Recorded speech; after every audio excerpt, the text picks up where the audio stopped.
আসিফদের show হলো না। শোয়ের দিন আসিফ এবং লীনা ছাড়া দলের সবাই একত্রিত হল।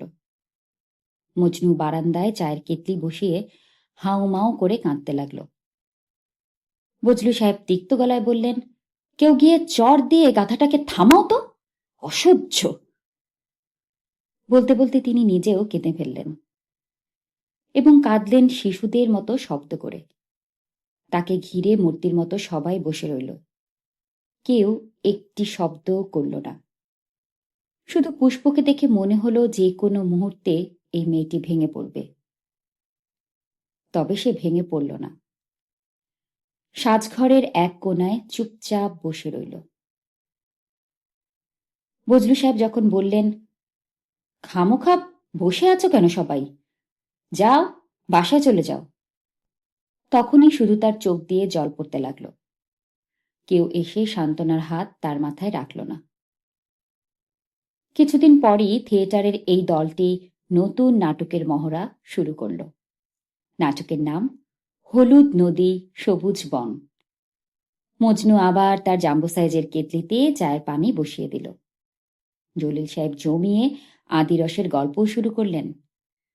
বজলু সাহেব উত্তেজিত ভঙ্গিতে ছোটাছুটি করতে লাগলেন। সবই আগের মতো, শুধু আসিফ এবং লীনা নেই।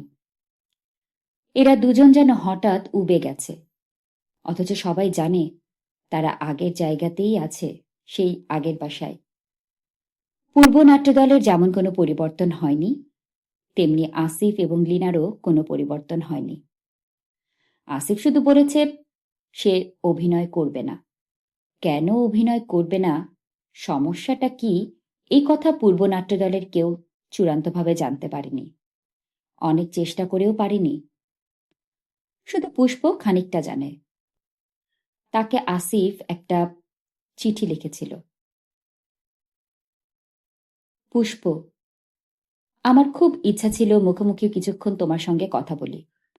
কেন অভিনয় ছেড়ে দিলাম তা তোমাকে গুছিয়ে বলবো, কিন্তু কিভাবে গুছিয়ে বলি তা সম্ভব হচ্ছে না।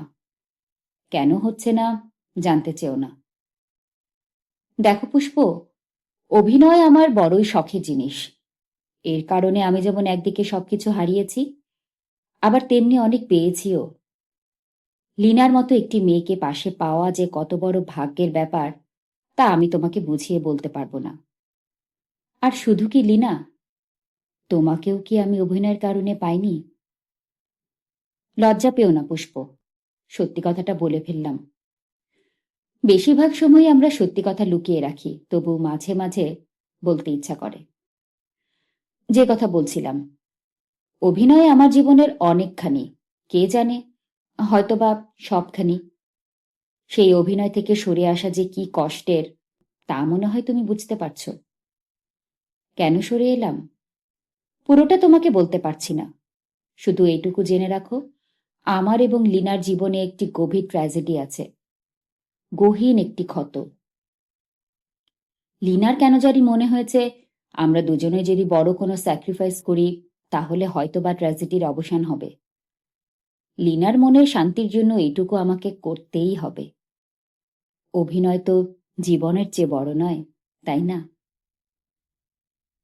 তোমাকে এই চিঠি লেখার উদ্দেশ্য কিন্তু দুঃখের কাঁদনি গাওয়া নয়। এই জিনিস আমি কখনো করি না। তোমাকে চিঠি লেখার একটিই কারণ, তা হচ্ছে তুমি যেন অভিনয় ছেড়ে না দাও। অভিনয়ের যে অসম্ভব ক্ষমতা নিয়ে তুমি জন্মেছ, সেই ক্ষমতাটাকে নষ্ট করো না। সব মানুষকে সব ক্ষমতা দিয়ে পাঠানো হয় না। যাদেরকে দেয়া হয় তাদের উপর আপনাতেই সেই বিশেষ প্রতিভা লালন করার দায়িত্ব এসে পড়ে।